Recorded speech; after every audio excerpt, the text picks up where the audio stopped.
And even as I'm talking, the thought pops up like, I hope people want to listen to this. Right? I hope this makes sense for somebody. But in this season, I'm minding my business and letting God move the way that He does.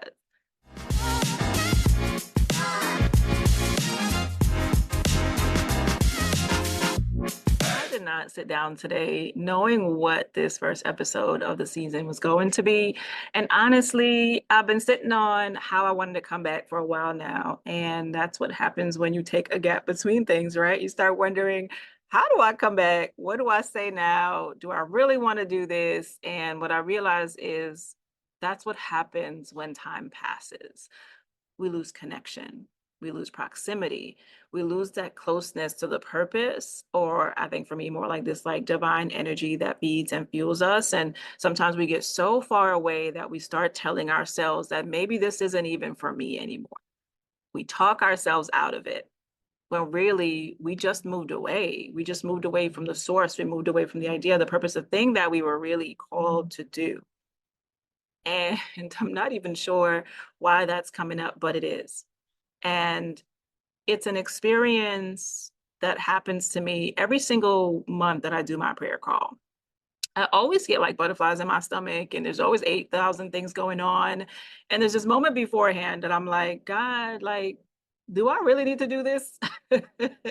Right? Where I question myself, Amanda, do you still want to do this?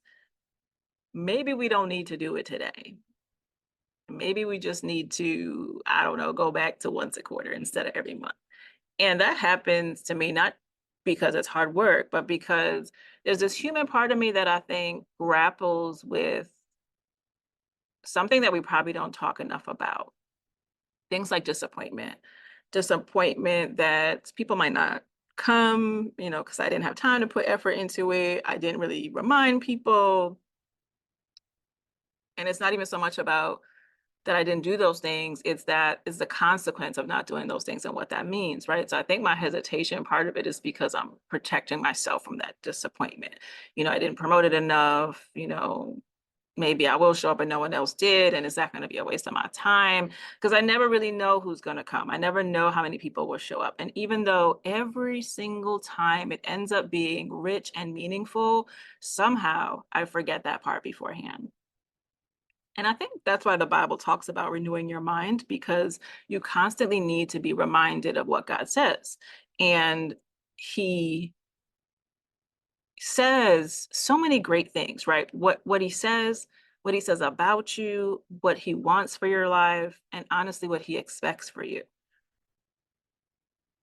or what He expects from you. And my last prayer call was a reminder of that. And that's where this podcast comes in, because the longer we wait, the longer we hesitate, the longer we sit on what God told us to do, we're not just delaying our thing, we're removing ourselves from proximity to Him, from His power, and the thing that moves us. And sometimes we miss the moment where we were meant to be a conduit for somebody else. Because every time I create that space, something always moves. And it's a reminder to me that it's not about me. Like, girl, that thing you're grappling with, it's not about you. It's meant to open a door for somebody else. Every time I open up that Zoom room, it's because I'm meant to facilitate the space. And honestly, like that's what grace, growth, and business feels like to me. That's what this podcast feels like to me. And even as I'm talking, the thought pops up like, I hope people want to listen to this. Right? I hope this makes sense for somebody. But in this season, I'm minding my business and letting God move the way that He does. Because as I sat in that Zoom room, really the prayer room, people were sharing things that they didn't plan to share. Revelations were coming up. Prayer became this landing place you just couldn't script. And we even had somebody tune in from the UK. Like it was 1 a.m. for her for our 7:30 p.m. EST call. But she was there. She woke up out of her sleep, rolled over onto the link, and landed exactly where she needed to be. And later, when I sent the follow-up email, like I didn't even understand everything that happened for her in that room, because at some point everybody's in their own little prayer pod things. And she responded to my follow-up email and said to me, I got everything I needed. everything that was prayed for was my answer. And that's when it really hit me. Because I stayed obedient, because I showed up, because I stayed in the position God asked me to be in, even when I questioned myself and wanted to scale it back, two women who didn't even know each other were brought together, one to pray and one to receive. That didn't have to happen. Even though, yes, like I believe that God will still find a way, He would have found a way for her to get what she needed. But because I stayed in position, He allowed me to be part of that way. And that's the power of positionality.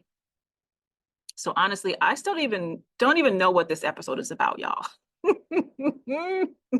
I've been free floating in this space for a while, and this is what I'm landing on. You are in the midst of me wrestling with this podcast, not because I don't believe in it. I think because there's still a part of me wrestling with if I believe in myself and the ask that God has put on my life.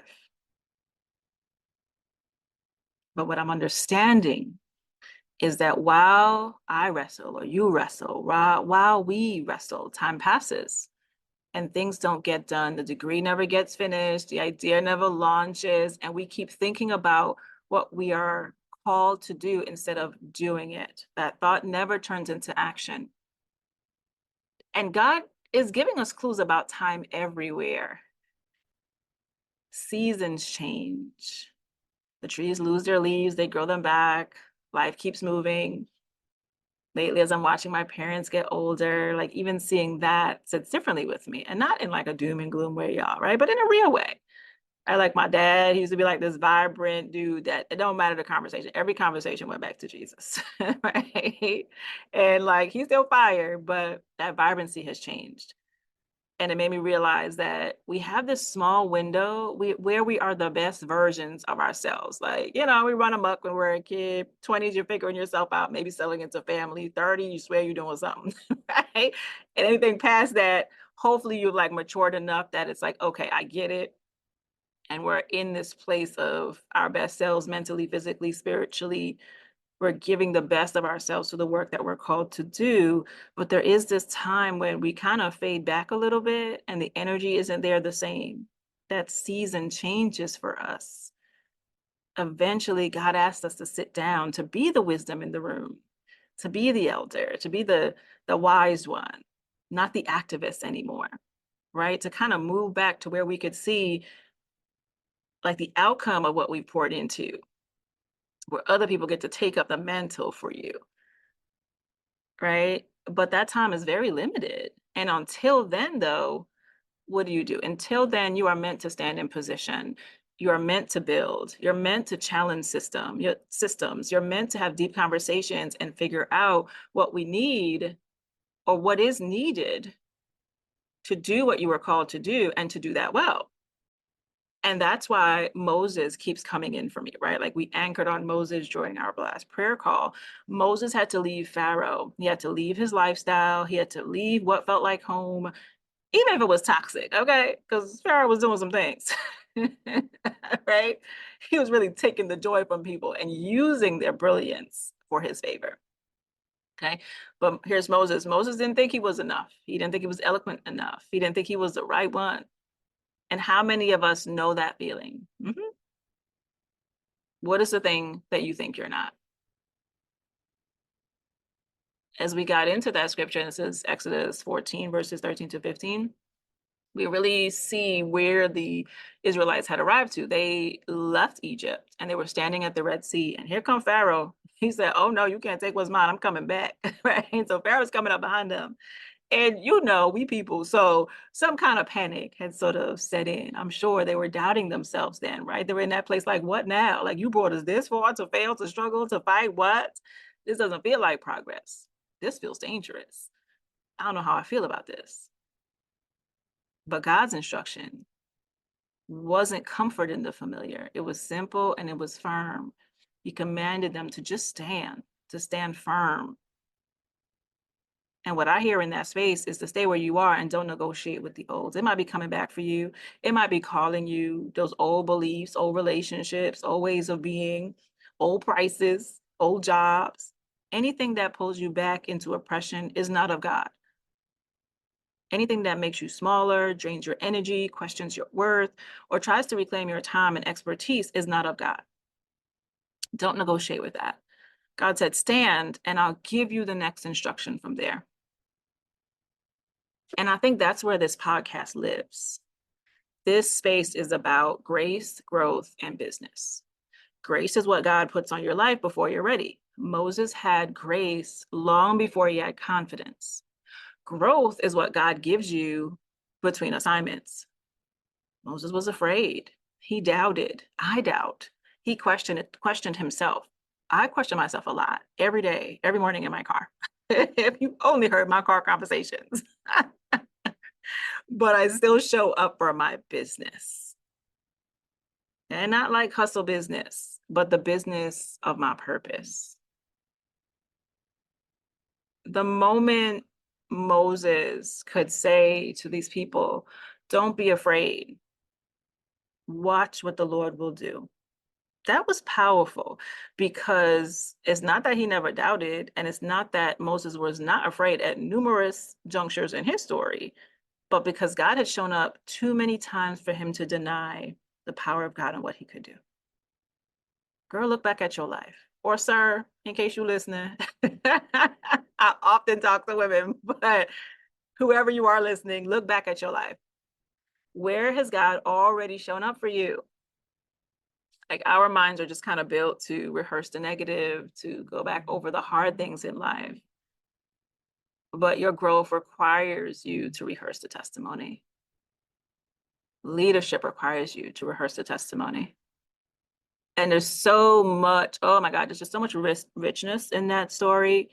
And I think my hope is, as much as we can take from Moses, that you can take from this podcast. God worked with what Moses already had to create an opportunity, a possibility out of the impossible. In that moment, he worked with his staff, right? And I want to ask you, I really want you to think about, I really want you to just dial this in, dial it up. What do you have that God can work with right now? Girl, it don't gotta be perfection. It doesn't have to be another course, another certification, another workshop. Like, you don't need everything lined up from A to Z. You don't need the whole plan to obey the next instruction. And I get it, like, I'm trying to figure it out too. I'll be here like, God, like, what's next? What's happening? But let me tell you, just like, he knows how to talk to me. He knows how to talk to you. God knows where you are, and he will work with what you already have. If you're still enough to receive, if you are in that position and just like excited about who he is and ready, waiting, and able, and you're bold enough to move, he will work with you. All right. So this season, I want you to hear from different Moseses, if that's a word. But it's just so crazy to me in this conversation with you how my season is cultivating itself in the context of who God is and how he works. So the Moses, I want to bring those to you. The women who didn't know, but moved anyway. Women who doubted, but stood anyway. Women who trusted God with their gifts and built on their expertise, whether in business, career, or their capacity to serve without even having it all figured out. I hope to get them in front of you so that you can hear their story and learn from their experience, because, this work isn't even about us half the time, right? Like, your obedience is someone else's answer, in their experience, and how they decide to bring that to the world is your answer. Okay, your action is someone else's solution. So honey, if this is landing in any kind of way, make sure you subscribe to the channel, okay? It is what it is. This is how we grow.